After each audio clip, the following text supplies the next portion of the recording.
اینجا اکثر مادرای مهربان هستن، قدماشون بالای دیده. وقتی که طفل میخواهد که به دنیا بیاید، پیش خداوند میرود، زارا میکند بیاید.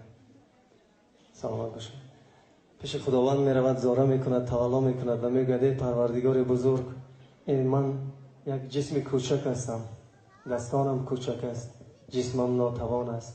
وقتی که مرا میآفری، که مرا نگاه بین میکند، که مرا میخوراند، میپوشاند، بیا بهترش من تولید نشوم.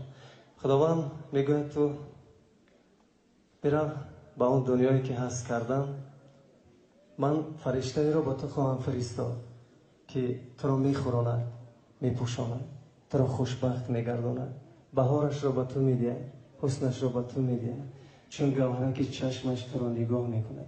و خداوند به زمین مادر را فرستاد. برای مادرها یک ترانه زیبا برای شما شامل.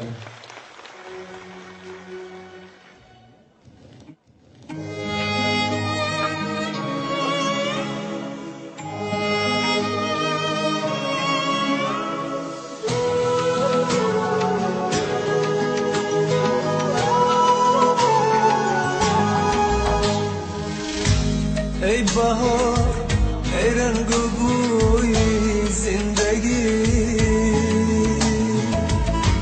مادر شیرین ترین رویای من،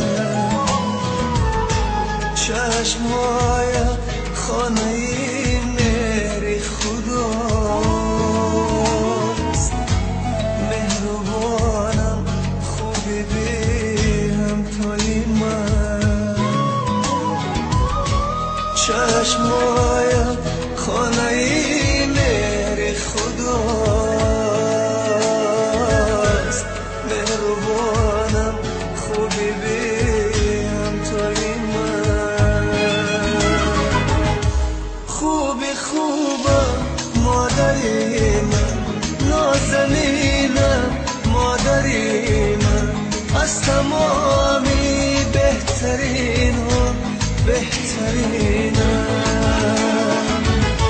مادری من، خوبی خوبم مادری من، نازنینم مادری من، از تمامی بهترین ها بهترینم مادری من، به تو تنهایی کشیدم مادرم، درد و غم ها را چشیدم مادرم، از قفای یک زنی بگانه با چگویا من دویدم مادرم، از قفای یک زنی بگانه با چگویا من دویدم مادرم.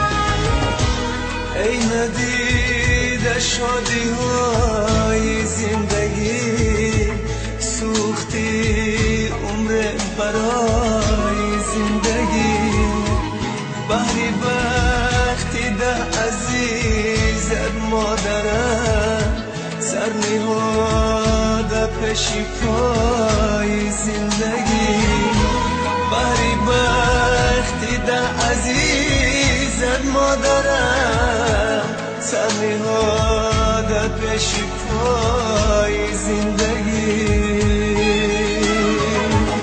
خوبی خوبم مادری من، نازنینم مادری من، از تمامی بهترین ها بهترینم مادری من، خوبی خوبم